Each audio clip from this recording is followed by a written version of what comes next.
Hello, everyone, and welcome to today's webinar. This is Sarah Mancall. I'm SPSSI's Policy Director, and I'm very excited to have you all joining us today.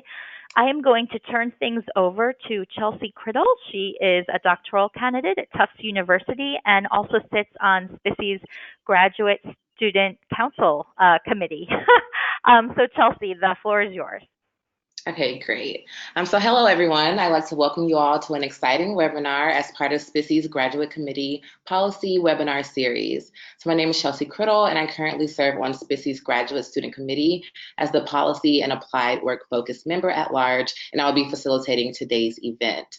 So today we'll be hearing from Raea Rasmussen, who is currently a fourth-year PhD candidate in social psychology at Tufts University, and Miriam Sarwana, who is a fifth-year PhD candidate in social health psychology at Stony Brook University. So before I turn it over to our presenters, I have a few notes about SPSSI and the webinar procedures.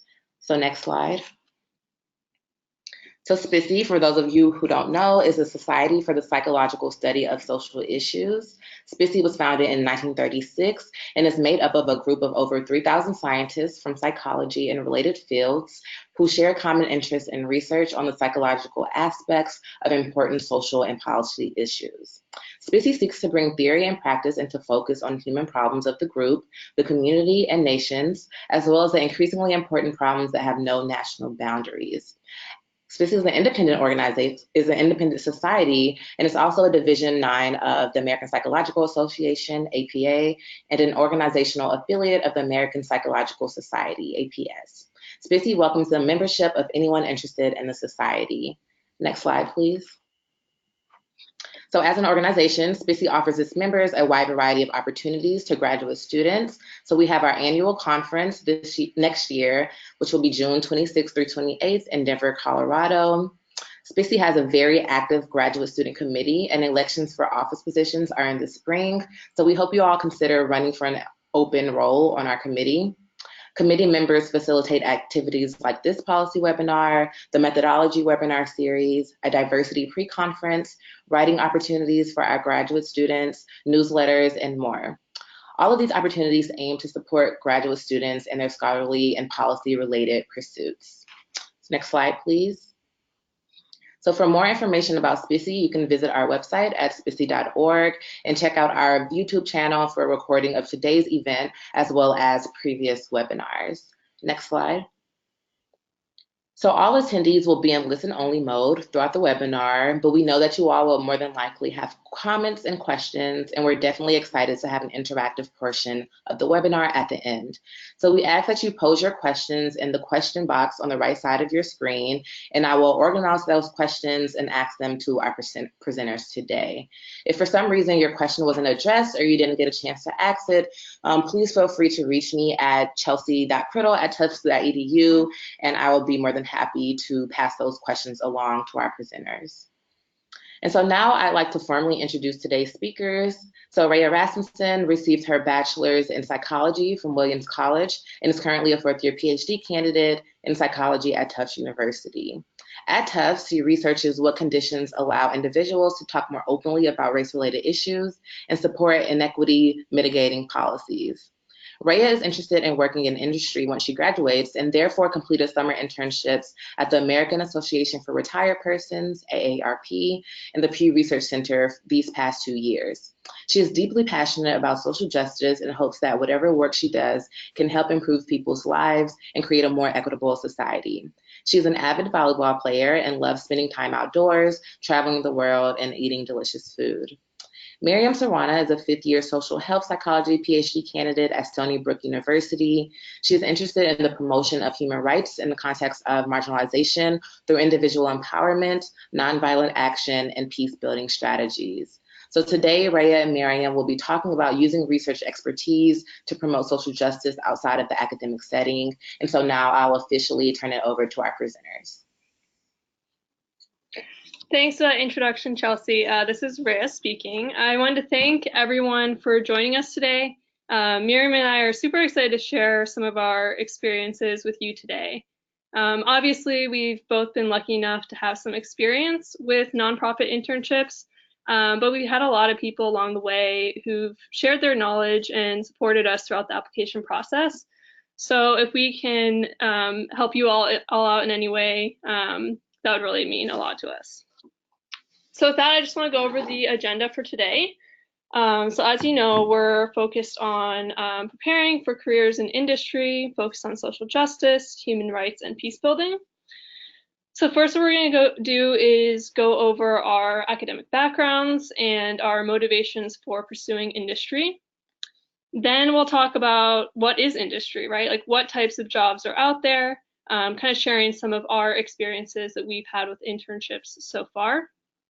Then we'll go over some of the overarching differences between industry and academia, talk about how to find and apply to internships, and then end with some quick networking tips, and then open up for questions. So to get started, as Chelsea already mentioned, I'm a fourth-year PhD student in social psychology at Tufts University. I work in the Diversity and Intergroup Relations Lab with Sam Summers. And I'm really interested in understanding how social psychology can help us to understand and address race-related issues in the United States. So to this end, I try to understand what the barriers are to interracial dialogue about race, as well as what interventions we can design to try to overcome these barriers. Hi, and I'm Miriam, and so as Chelsea mentioned, I'm a fifth year in the Social and Health Psychology program at Stony Brook University, and I'm in the Social Processes of Identity, Coping, and Engagement lab at Stony Brook. And if you go to the next slide, Raea, that'd be great. And what I actually study is looking at how people cope with social identity threat and other forms of marginalization. So recently I've focused on racism and sexism, and I'm really interested in understanding the mechanisms that contribute to people's empowerment and engagement in collective action and nonviolent action in response to marginalization. And for my dissertation, I'm looking at a lot of like affective mechanisms and how they contribute to women's empowerment in response to sexism specifically.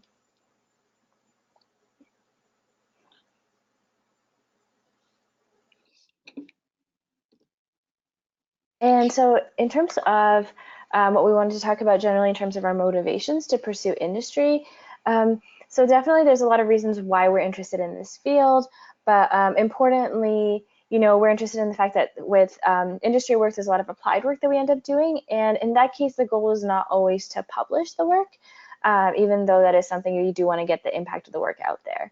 And in certain cases, there is a potential for a greater or different impact. And, in a lot of industry positions, there's no IRB, so it's faster paced research in that sense. And there is a heavy focus on research rather than teaching or other university commitments. There's also an aspect to work-life balance that we've noticed in a lot of cases where there is kind of, you go to work and you do the things that you're supposed to do, and when you leave, that is when you kind of leave the work behind as well. And also there's a lot of flexibility. So not only in terms of geographic mobility, where you can find this work in different places, but also you don't have to be in the same place for a very long time. And there's a lot of different focus or broader focus. So you can in fact explore different research areas and kind of, even while working in one position, do a lot of work on different projects, which is actually really cool. All right, so on to our first topic, what is industry?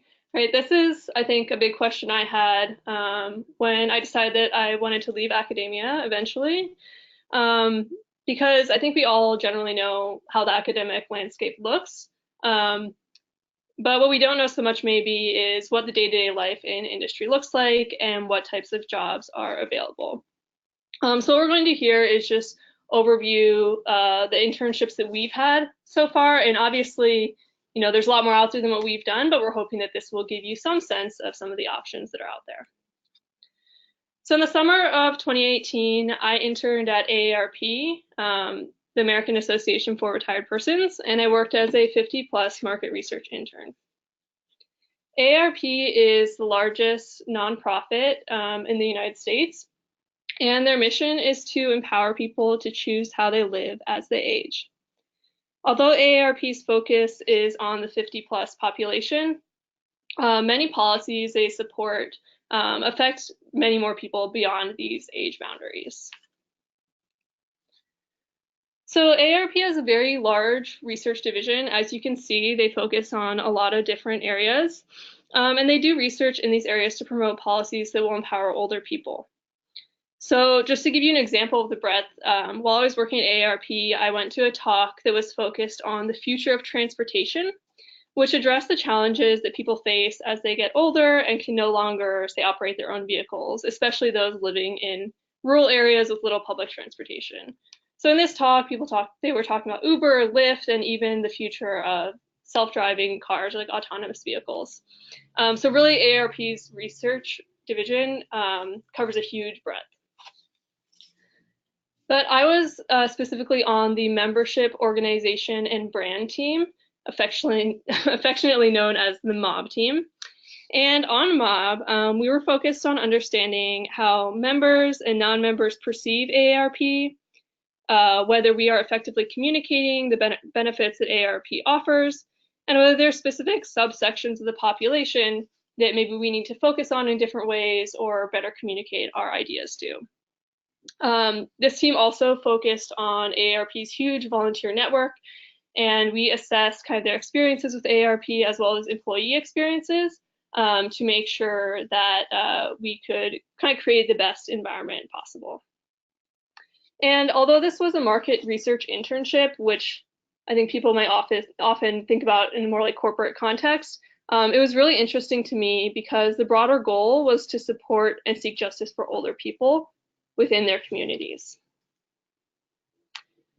So I want to give you guys a kind of an overview of what I did on a day-to-day basis. In a lot of ways, it was actually very similar to what I do in graduate school. So I did a lot of survey design and Qualtrics, data analysis and SPSS and Excel, and then creating slide decks to kind of communicate these results both within the kind of MOB research team, but also outside the research division of AARP to other people that might use this research to improve AARP's services. And finally, we had group meetings. Again, these could be with other researchers, but also with people outside of my area.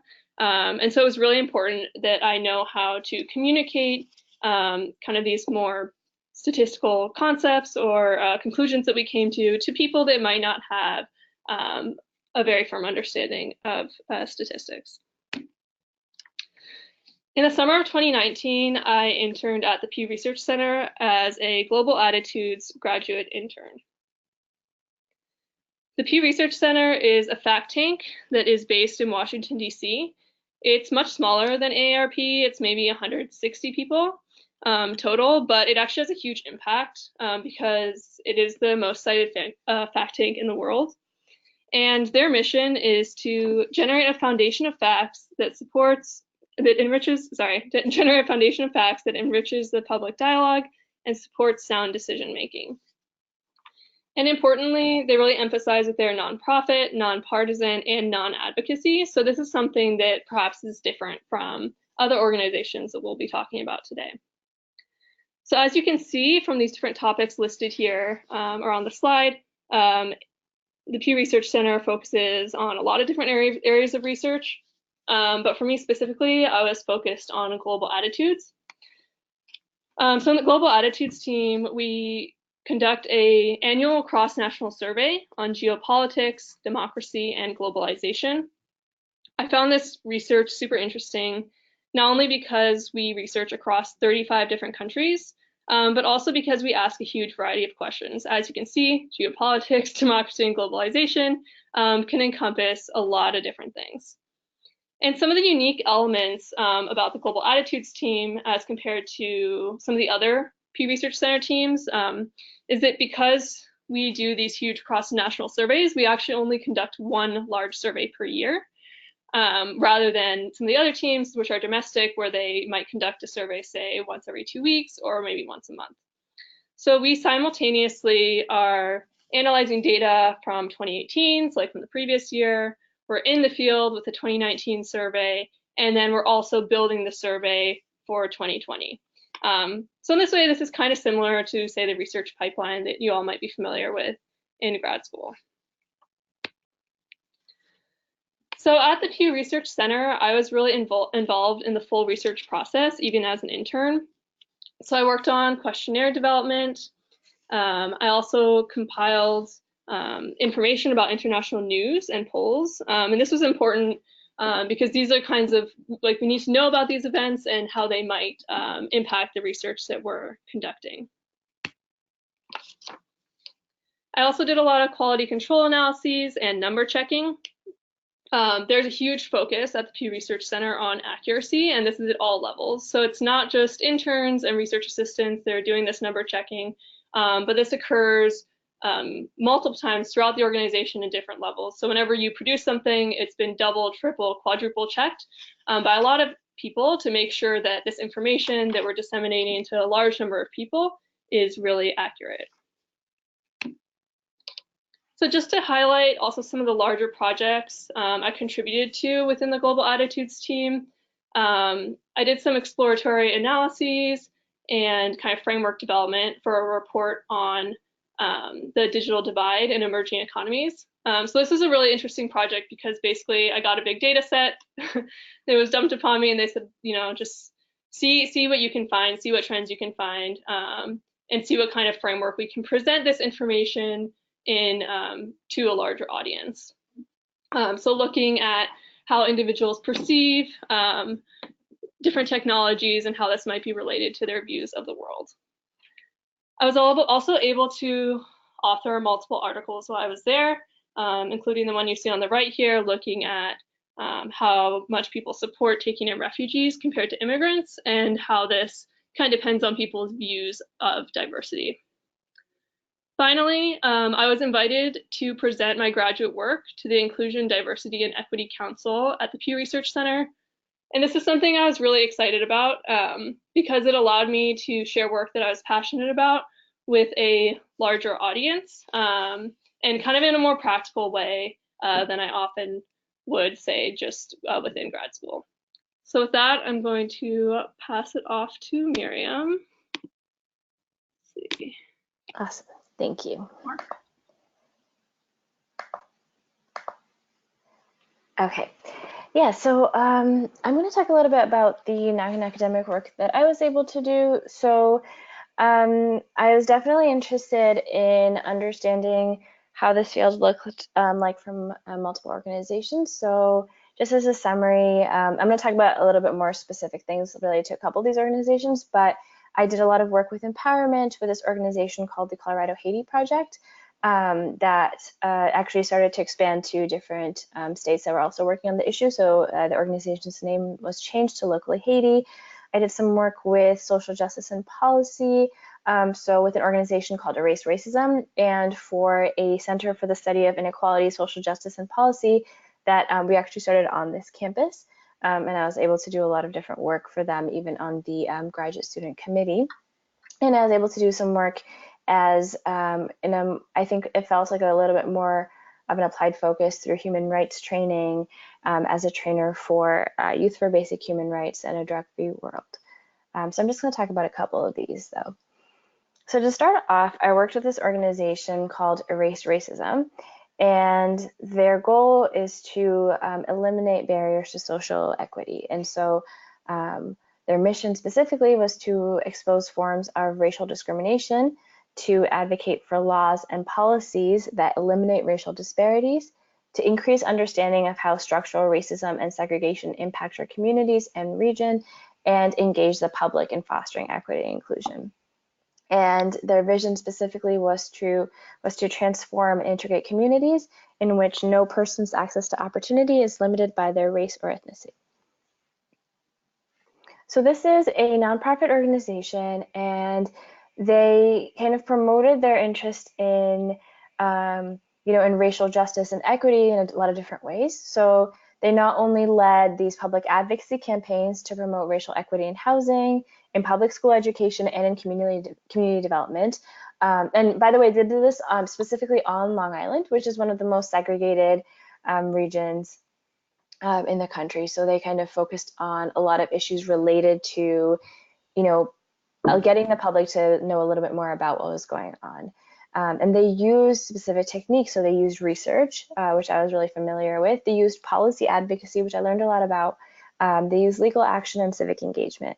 So some things that I was able to do with them, specifically related to their work on policy, was actually to work to talk to Governor Cuomo and other legislative leaders in the state to basically lobby politicians and to kind of push for changes in policy in New York State so that the New York State budget could actually adopt a much needed ban on housing discrimination based on tenants' sources of income. So specifically, we were able to get the New York State budget to include a ban on discriminating against tenants based on legal non-wage sources of income, which has presented itself as a problem a lot in the past.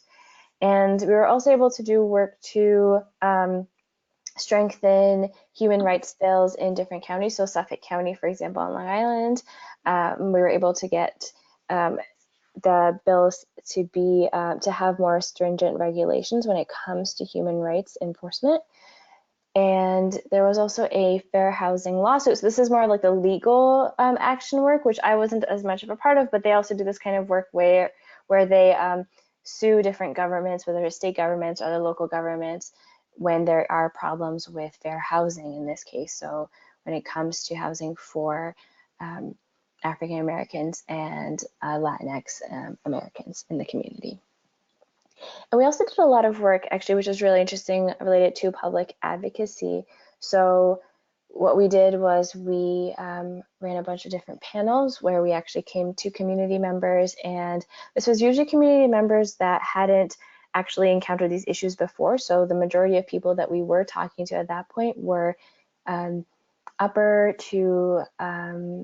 middle class, even like just majority middle class or upper class white individuals who had never really encountered these issues before. And what we would do is we would go in and we would talk about how racism kind of took place in that specific area, and also how it was kind of like a structural issue that had been impacting the area for quite a while. And this was really interesting in that we were kind of able to communicate this not only as scientists, but also find ways to advocate for the issues that are affecting the community. I also did a lot of work with an organization called the Colorado Haiti Project, or Locally Haiti, as I mentioned. And this organization is a nonprofit organization that does work with women and kids in Haiti. And this was definitely very interesting because it was not, it was an INGO. It was a lot of work related to community-based work and to work with empowerment. And so what their interest was and what their mission was to promote education, agriculture, community health, girls empowerment, and jobs creation in Haiti, specifically in rural Haiti. And this was only to be done through connecting with organizations and communities that already existed in the area. So it was an attempt to kind of go away from the normal model of an INGO going in and assuming they know what work needs to be done in a specific region, but actually going through and being like, okay, well, how are we supposed to connect with community leaders who are actually already doing this work? And what can we do to help or to, facilitate analysis of the work or the program evaluation related to the work that's being done? And and so this was really interesting for me to be a part of. I worked with I was their program development and empowerment kind of research associate in that case.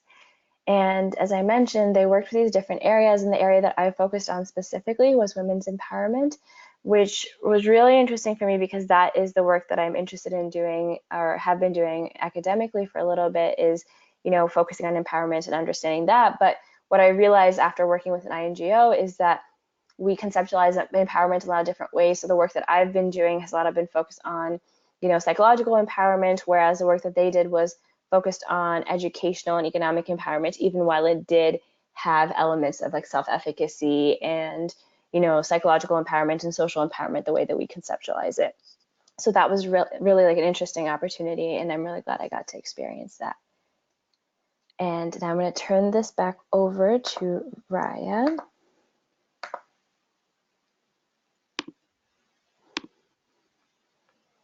Right. So next we're going to talk about, industry versus academia. So I'm sure by now you all maybe have some ideas based on what we've talked about with our experiences in industry. But as I go over these broad points, I want to emphasize that kind of these differences that we've observed are based on our experiences that we've had so far. And so it's not necessarily that, all nonprofits are this way. And I think nonprofits can vary a lot depending on kind of how big they are and how much money they have and their focus and whatnot. So just bear that in mind as we go through here. So one big difference, as I'm sure a lot of people know, is money. I can say that the Pew Research Center, I said there are only about 160 employees, but they receive $43 million in funding every year. And I don't know about your labs, but we don't quite get that much here at Tufts. So that's one big difference, I think, between industry and academia. And I want to emphasize that money is not just about, your salary and what you can earn, but it also impacts the quality of research that you can do. When you have more money, you're able to get larger sample sizes and have more representative samples. And you're also able to pay more people to do the important research work, which I think ultimately means you're able to have greater quality control. So again, as I mentioned, kind of in my work with Pew, there were multiple layers of quality control to ensure that the information that you put out there is really accurate. And although I think we do our best, the best we can in academia, I think sometimes just not having kind of that set of personnel to help you out means that the quality of the work might not be quite as high. Another big difference is that in industry, I think generally you're working with bigger data sets. So data sets maybe in the thousands rather than in the hundreds or fewer. This means generally that you have fewer issues with statistical power and perhaps more variables to include in models.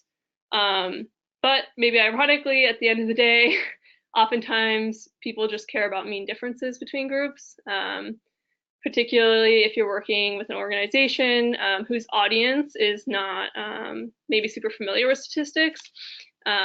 People just want to know what are the bottom line effects, right? They don't want to know the details of your model or even hear you talking about statistical significance. And I think also the effect sizes can be much larger, so statistical significance is maybe less of a factor here. We also generally see a big difference in the scope. So whereas in academia, the focus is often narrow and in-depth, and you might spend your whole career trying to answer like one very specific question. In industry, the focus is broader, sometimes less nuanced, and oftentimes less focused on mechanism. And the topic that you focus on might change more often in industry, and this could depend on things like the political climate or maybe different year-to-year themes that your organization has chosen to focus on. We also see a big difference in pace. So whereas in academia, the time between, say, study conception and publication can take years. In industry, I think oftentimes it moves a lot quicker. So some projects could be finished within a month. Just to give you a sense, when I was working at the Pew Research Center, I think within 3 weeks, I had already published a paper there. So again, because you have kind of more money and these larger teams that are focused on the same work, you're able just to get through things a lot quicker. Another huge difference is the level of collaboration. So in academia, I think in general, you tend to work with fewer people. You might wear many different hats and spend many hours working alone. So I think a lot of us can probably relate to this person with many different heads in this picture. You might be, involved in the literature review, that involved in designing the study, and maybe training the RAs, doing data collection, analyzing the data, writing up the report, all these different things. There are many, many different things you have to do as an individual on one project. Whereas in industry, I think you tend to work with more people, and often in cross-disciplinary ways. So within a research team, this could mean that you're working with people, say, from other disciplines, so political science, or maybe someone who's more familiar with healthcare, but you also have to know how to communicate your research ideas to people that are outside the research area. This also can mean that you're more dependent on others, which I think maybe can be frustrating sometimes if your project is being held up because you have to wait on someone else.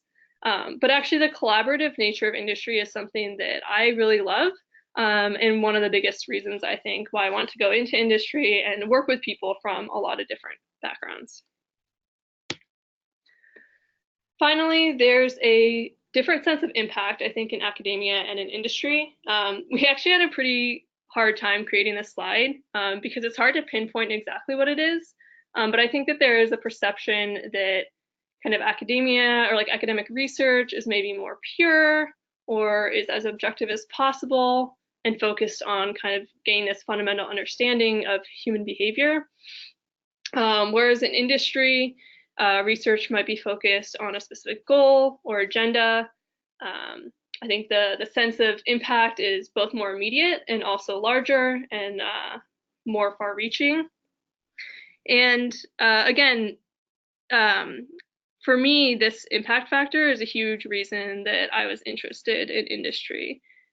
I think you can have a big impact in academia, but I think it's more difficult, again, because of funding issues, but also because your attention is divided, right? You might have to focus on teaching or focus on constantly like writing grants to support your research, whereas within industry, depending on the job that you have, you might have more time to focus on your specific research.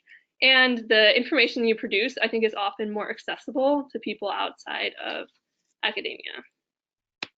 So with that, I'll pass it back to Miriam.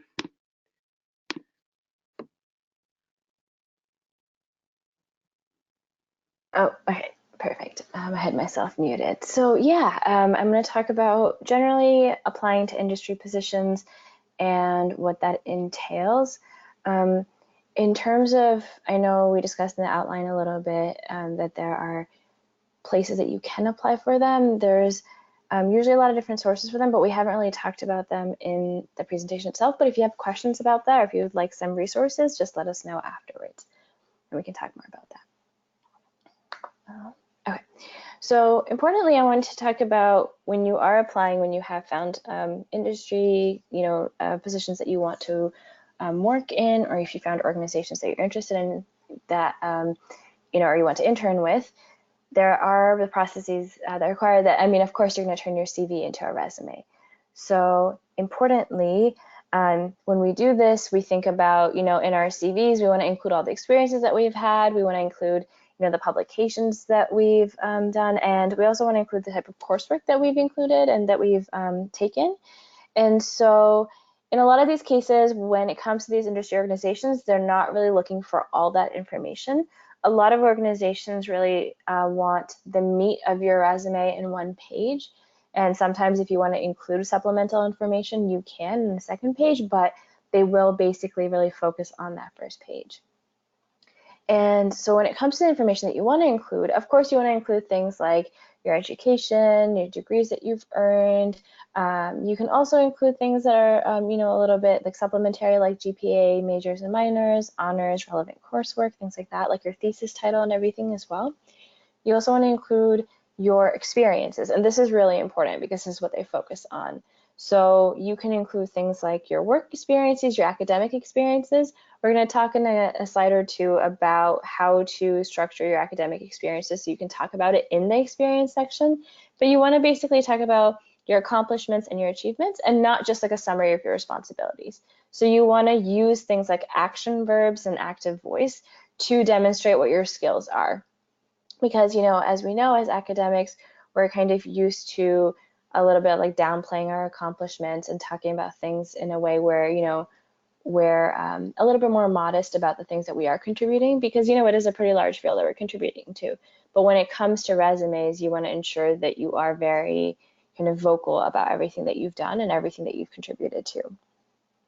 You also can talk about things like activities, so things that you've done in your academic career. So even when it comes to leading different organizations or being part of different committees, if they are meaningful and relevant to that position that you're applying to, you can include these in an experience section. Otherwise, you might want to just have them in a different heading, such as, for example, like skills. So We have, importantly, a lot of skills that we've gained from academia and outside of it. So whether that's, like different statistical types of analysis, different research methodologies, different languages, computer, design, managerial skills, all of that is important. And these are specific transferable skills that you can talk about, which I'll talk about that a little bit in a second too.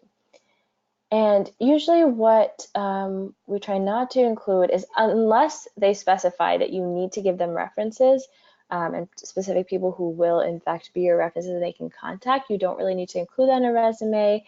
In a lot of cases, they don't really care that much about what publications that you have gotten. And I mean, with different organizations, I imagine when the research is a little bit more, the focus is heavy on research specifically and like what you can produce, then publications are definitely important, maybe on the second page. But what I've noticed from a lot of like this human rights and social justice work that I've done and INGO work is that they don't really care that much, because the publication process for us is kind of a little bit different at times. As Raea mentioned, it's a lot faster for them than it is for us as well. And in terms of coursework, it is not useful to include very extensive coursework, but you can in fact include courses that are really relevant to the positions, such as, for example, a data analytic position or something. You can include coursework related to your statistical knowledge and methodology experience. So importantly, when it comes to the skills that you're going to communicate, there's a heavy focus on conveying them as transferable skills. So even while you have very specific academic related skills, you want to convey them in a way that they can understand and show that these skills that you've gained are in fact transferable to this new field that you're attempting to apply to. So in terms of research skills, for example, you can talk about how you've been able to identify or investigate different factors. You can talk about things like critically engaging with different types of information, distilling data or distilling information, synthesizing large bodies of information. They consider that as something that they can connect to as well, because that is something that you do in a lot of these industry level positions. It's really important to specify the mastery of research methodologies. So for example, in my work with the Colorado Haiti project, I was able to, do research where we were able to evaluate different programs and see how well they were working in these rural communities in Haiti. And we learned something called participatory action research, which is basically your research changes based on the information, the data that you collect. And so in that case, kind of trying to figure out how they talk about their research methodologies and the different ones that they think are important, whether they value it as being called like, A/B testing or like participatory action research or whatever, making sure that you can kind of convey your experience in the way that they can understand. And also in terms of things like writing and public speaking, all of us have done something related to this in some sort of way. So whether it's, delivering presentations at these conferences and seminars, making sure to convey it, it's not about kind of changing your experience to fit that, but it's just about kind of rephrasing your experience and talking about it in a way that can fully communicate how significant it is and in a way that they can understand too. And of course, types of writing you've done, and in this case, it is interesting for them to be able to know what different types of writing you have experience with, whether it is reports or policy briefs or general scientific writing, all of that. And importantly too, we do a lot of work with program management and coordination. So showing that you are able to switch between these leadership and support roles. And that's kind of something that we do on a regular basis, because we are working with different research projects where we have different positions. But it's just being able to write that out and convey and communicate it.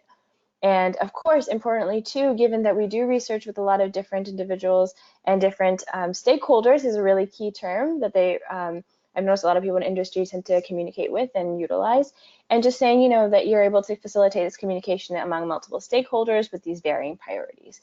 And some of us work with payment sessions and some participants, and some of us work with grants. And so in that case, you are also skilled at managing a budget and some of these like financial things as well, which is an important part of some positions, especially when it comes to INGOs, and especially when it comes to smaller organizations where you might have a less specialized position and you might be doing a lot of different things in a lot of different areas. And in terms of the interview process, so when you are, when you have sent in your resume, sent in your cover letter, and you are there at that moment, it's important to, know your strengths and weaknesses, know what your goal is in acquiring this position and why you specifically want this job rather than anything else, and showcasing your skills with examples. So, in the interview itself, you want to engage by telling stories to support your skills. And we're used to talking about things in a less kind of, we have this term called like me search, which is like, you don't want this idea of like, we do research sometimes on things that are important to us, but we don't talk about it in that way. And when it comes to these interview processes, sometimes it is nice to kind of have these anecdotal forms of evidence of of the answers to our questions that they ask us. So, there's this suggestion that every answer that you give to a question should have multiple parts. So tell them the answer to the question, tell them an example with some sort of specific story. And this is like some sort of anecdotal evidence that, yes, I do know how to do this. And here is an evidence of a time in which I was able to do this well and, kind of was able to perform this skill. And then kind of tell them the answer to the questions again, because that's what they're just looking to hear. And importantly, you want to also be able to communicate your science. So in talking about that, you want to really just break down the jargon. We're used to talking about things in a very specific way because we are heavily specialized in our research, but you want to be able to convey in a way that they can understand, and not only they can understand, but you want to be able to convey its significance and its relevance. Because a lot of times, of course, the work that we're doing is very important and relevant and significant, but it's given that we're used to talking about it with people who already understand its significance, we might not remember to do that in an interview context with someone who's not as heavily kind of invested in our field. And so as a result, when you figure out who your audience is and how much they might know, you want to kind of assume too that they know even less than what you think they do, and not in a way where you're going to talk to them, assuming they don't understand anything, but you want to figure out, how to reduce the jargon so much so that they can actually have a conversation with you about what you do. And, in communicating science classes, we do this as well, where we're kind of trying to try this out on multiple types of audiences. And so when you are thinking about industry and where you want to go and how you want to talk about this, try to say it in a way that's as easy to comprehend as possible, which is, definitely is still difficult to do. And importantly, too, in a lot of these fields, what seems to be relevant, and it is also relevant in our field as well when it comes to academic research, but just in general, when it comes to non-academic research, networking is really key. And that is not only to, talk about, try to get connected with other people who can help you eventually find a position later, but also to really understand what people in different non-academic fields are doing. And a great way to start off with this is to conduct informational interviews. So importantly, you can do that not only with people that you've never really talked to before, but you can also do this with people who are already in your network. So people who, were in your department and they kind of, switched over to industry, you can have informational interviews with them where you just kind of ask them what they've done. And, with people who actually, you can even do this with like people on Twitter, people on LinkedIn. And so basically what you end up doing in this case is you identify professionals you want to contact, you want to prepare for the informational interview, you want to request this informational interview, you want to conduct it, and you want to follow up. And in terms of details for that as well, I have a lot of information on this if you want to contact me about it at any point. And so what you can do is when you get that information, you not only get a really good idea of what this position looks like and what this field looks like and what a day-to-day kind of existence in this field looks like, but also you are making these contacts in this network that you are able to utilize at a later point. And, even in terms of networking, you can also find your peers, supervisors, mentors on LinkedIn, and we use this now more too, Twitter, and send them requests to connect, utilize business cards, make yourself known, and, dress professionally, of course, in all these networking contexts. And importantly, like Raea and I talked about this a lot, where, you want to ask the questions, you want to ask people to connect, you want to ask for, advice and information. And the worst thing that can really happen in all of these circumstances is just that people can say no. And, in that case, there's no reason to not ask, and there's no reason to not, make these connections. So it's really important to do so. Yeah, and on that note, we'd love to answer any questions for you guys that you have. Yeah, and so just as a reminder, first of all, thank you so much, Raea and Miriam. That was really informative. And so if you all have questions, you can begin typing them now into the chat or in the questions box that's on the right side of your panel. And so while you all are typing your questions, I have a few just to get us started. And so the first one is for Miriam specifically. So you talked about the networking process and kind of conducting those informational interviews. And so I want to see whether or not, like the purpose of those interviews, is it just to build a rapport with someone in the industry, or do you go in with a specific request, like, hey, I'm applying to this job, can you help me with resources?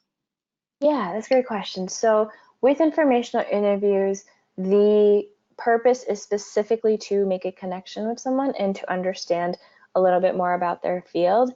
And that actually will allow, then at that point, at the end of it, you can just be like, well, thank you so much, for talking to me about all the work that you do.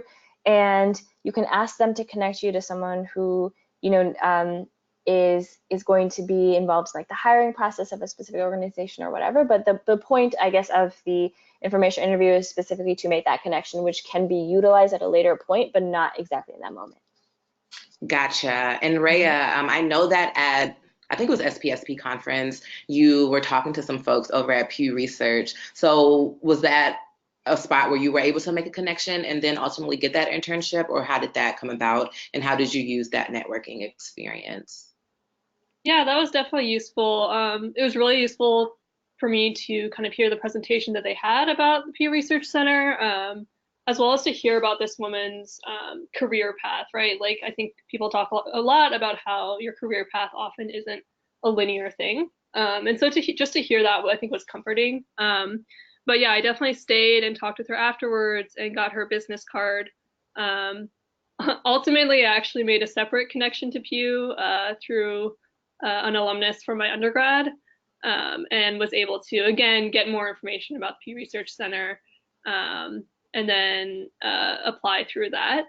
So I think definitely networking and building connections with people is a really good way to like kind of get a foot in the door with internships. Yeah, and I think that's a really interesting point, because a lot of times it's easier if you have some type of connection rather than just like cold emailing someone. And so I guess back to Miriam with another question, because this is something I'm like very weak in terms of networking. So I can make the initial connection, but in terms of utilizing that connection later on, maybe like months later, do you have advice on how, like, what does that process look like after you've done the initial kind of informational interview? Like, what do you do with that information? Yeah, that's a great question. So when it comes down to kind of reestablishing contact or to kind of ask someone for some help, what I've noticed is really useful is, after the information interview is done, you just kind of like, I always, even if I like meet someone at a conference, because I've met a lot of different people at these peace building conferences as well. So just kind of, I'm just usually like, well, I would really like to talk to you a little bit more about this in the future. Do you mind if I contact you? And then even after the end of the information interview, just be like, can I contact you more about this in the future? And, most people would just be like, yeah, for sure. That sounds great. And then at a later point, you'll just be like, well, hi, like I'm at this place where I'm kind of looking for a job in this area. Do you know if there's anybody I can talk to? And do you know, do you have any references that I can kind of utilize in that case as well? And that's really, really useful. And usually they respond really well to that because they have some sort of established connection, whether it is, through an informational interview conducted in person or online, or it is some sort of like in-person connection. And that's kind of a lot of why. So with the Colorado Haiti project, just as an anecdotal example for that, what I did was I asked them if they knew anyone who did work with women and their engagement in nonviolent action, and they connected me to a person who does work, half academic, half industry or nonprofit work, where she actually was able to give me a lot more information about it and then tell me about like this postdoc or whatever, so it's kind of like you establish the relationship or the connection, and then you can kind of ask them more questions as you go on and utilize them as a resource, or you can just be like, hey, at a certain amount of time, I'm just kind of looking to get into this field, and I would love to know if you know of anybody that I can talk to about it. Nice. That was really helpful. So another question for the both of you is, did you all have the opportunity to go back to your internship the following summer, or was there opportunity for a more permanent position later? I guess I can speak to this. At AARP, I could have applied back to work again the next summer because I'm still within my PhD program. And I think I would have had a pretty good chance of doing that. Ultimately, I chose to do work at the Pew Research Center just to get some different experience. But I think it really depends on the specific company. So some companies will offer you a full-time position straight out of the internship, but others do not. And I think for both, if I had been graduating the following year, both Pew and AARP do not offer positions directly out of the internship. That being said, I do think that doing the internship really, really gets you a foot in the door. And if you do a good job and people like you, hiring managers and people and specific people on your team are going to be really interested in bringing you back because they know that you do good work. Yeah, and I would say I had a similar kind of experience in the sense that when I did work with both these organizations, we definitely talked about, if I was interested in, I think my thing with both these organizations is I was kind of interested in them as a kind of an attempt to understand what the field looked like rather than a setup for a permanent spot. But they both did discuss with me that if I was interested in applying for permanent things, if they did have a job open up, we could have that discussion. So it definitely does, I think, set you up for a position where you can, in fact, work with them more in the future as a, permanent full-time employee, or even and in the sense where if they don't have a position opening up, they can actually try to figure out if they know other people who are doing the same work that you would actually be able to work with. So they're usually really, really receptive to helping you out and helping you kind of figure out where you want to go. Gotcha. Thank you both. So I think that's all for the questions. I'm not seeing any coming in right now, but again, if our attendees have any questions that they weren't able to ask for some reason, feel free to email me at chelsea.crittle@tufts.edu, and I'll be happy to send them over to Raea and Miriam at a later time. So Raea, can you switch over or send me control of the screen? I think Miriam has it. Yeah, I got you. Oh, okay, sorry. Okay. So we're just going to end the webinar with just a few announcements. And again, thank you so much to our presenters. And I hope all of the attendees got a lot out of that, because I definitely did. And so coming up, we have our SPSSI James Marshall Fellowship, which is a congressional fellowship that will allow you to spend a year in DC working on Capitol Hill. So those applications are due February 1st, 2020. And so you can go to the website to read more about that. In addition, our next webinar will be held on December 5th at 2 p.m. and it will actually feature our current SPSSI James Marshall Fellow, Kevin Carreri, as well as the current APA Executive Fellow, Marissa Franco. So they'll be giving you a lot of information about applying to government fellowships post your graduate program and that entire process. And so if you yourself are interested in hosting or presenting a policy webinar, again, feel free to contact me at my email address below. Our last two announcements have to do with an upcoming congressional seminar hosted by SPSSI on ableism. The information is on the slide, as well as the SPSSI 2-year college teaching and mentoring excellence award. And the information can also be found on the website. And so if no one has anything else, Sarah, if you don't have anything else, I think that concludes our webinar for today.